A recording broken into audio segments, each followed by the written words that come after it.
Another typhoon is barreling towards southern and central Luzon. A number of areas along the likely path of Ulysses are taking precautionary measures ahead of the expected landfall hours from now. Malacanang has ordered the suspension of government work and classes in Cagayan Valley, the Cordilleras, Central Luzon, Calabarzon, Mimaropa, Bicol, and Metro Manila.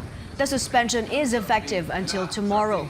Ulysses is yet another setback for thousands of families still struggling to recover from Typhoon Rolly, which was the world's strongest storm to hit this year and right in the middle of a pandemic. At this time, Pagasa says Ulysses is inching closer to the Quezon-Aurora area. Our senior correspondent, Anjo Alimario, joins us live from Lucena City in Quezon Province. Anjo, how's the situation there now?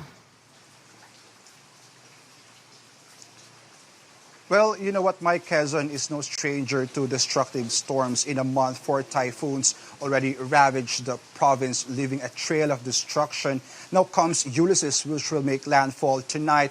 If there is one thing that these calamities taught Quezonians, it's better to be safe than sorry. The provincial government is already, of course, leaving nothing to chance. Forced evacuation is already being carried out in hazard-prone areas. At least 1,600 families have been evacuated so far. It's just been more than a week since Super Typhoon Rolly hit this town of San Narciso, which we visited earlier. Families already know the drill. Whenever a typhoon approaches, they don't need to be reminded to leave their houses.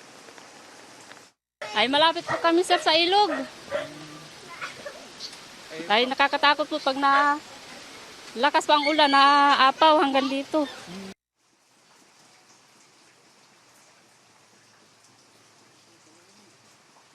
Well, now here's another problem: overcrowded evacuation centers.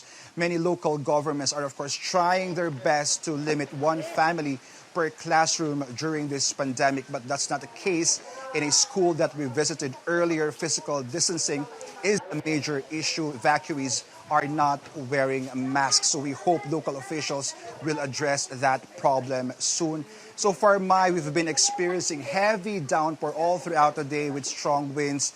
Power is out in some areas here in Quezon, making things more difficult for people in evacuation centers. But let's clarify that they are not complaining. In fact, they are grateful that they have a place to spend the night, and ultimately they are safe.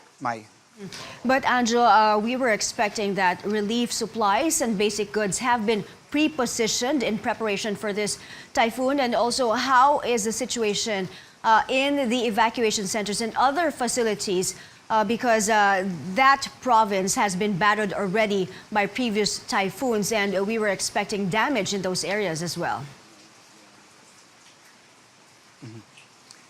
That's right, Mai. Well, it's already a given that their resources are slowly getting depleted with these 4 past typhoons hitting the province, and now comes Ulysses.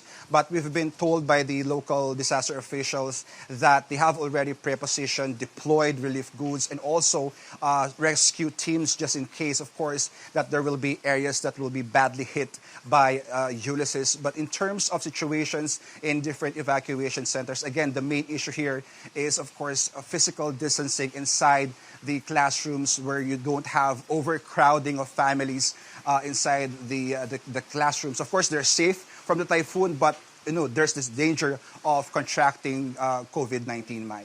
All right, thank you. Anjo Alimario reporting.